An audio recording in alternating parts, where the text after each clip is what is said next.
So it's Friday interview time and we're catching up with George Elokobi ahead of tomorrow's match against St Albans City. George, a couple of days training after that match on Tuesday. How's that gone for you? Firstly, after Tuesday's game, obviously spirits are high in terms of in the camp. Our players are bubbly. It was a phenomenal performance at home in front of our home crowd, and then we've put that to bed. But and switch our attention quickly to St Albans, which is going to be a tough game for us here because they've probably got a new manager in place now, and there's always that reaction. So the preparations has been good.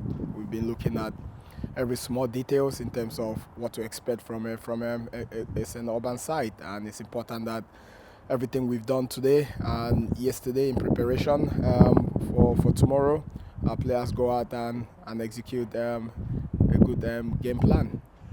I guess from your point of view, you'll just be hoping they start where they left off from on Tuesday, because that really was a 110% heart and soul performance for you. Yeah, on Tuesday's game, like we saw in the performance, it was full of courage, it was full of bravery.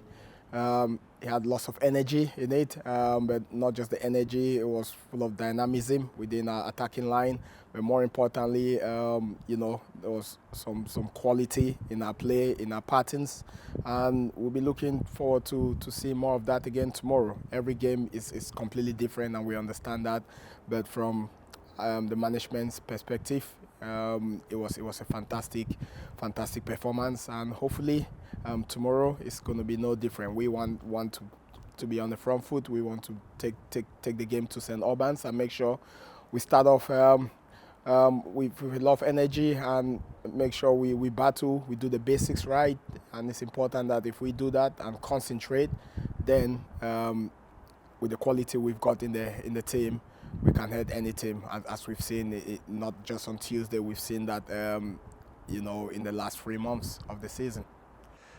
So you mentioned the attacking line in that previous answer, and of course you bolster that today with the arrival and return, I should really say, of Matt Rush. I mean, as a player that you loved having here last season, was disappointed that obviously he went in the summer, but the opportunities come around to bring him back, and you've done just that. Yeah, definitely.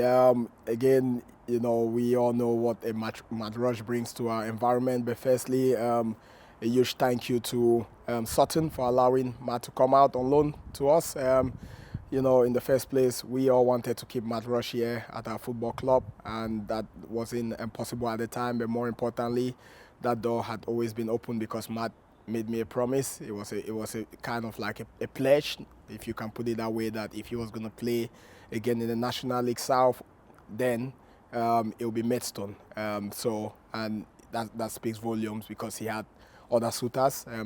Again, I keep going about it. He's an excellent player, so he's always going to attract other clubs, and there were other clubs, and Matt chose to come to Maidstone because he knows our environment really well. We saw it last season, understands our structure, understands our philosophy here, but more importantly knows the culture at the football club. And he had some memorable moments here and scored lots of goals and assisted lots of goals as well last season for us. So we are absolutely delighted. Like I've always said, our owners will back myself when the right player is available, and we have to be patient. I've always said this to our supporters. As a football club, the recruitment committee is hard at work, and Zach Foster-Crouch, B. Williams, they've been at it to ensure that we're not leaving any stone unturned in terms of the availabilities out there. We got to look at the dynamism within our team in different units, and it's always important that we don't stand still as a football club.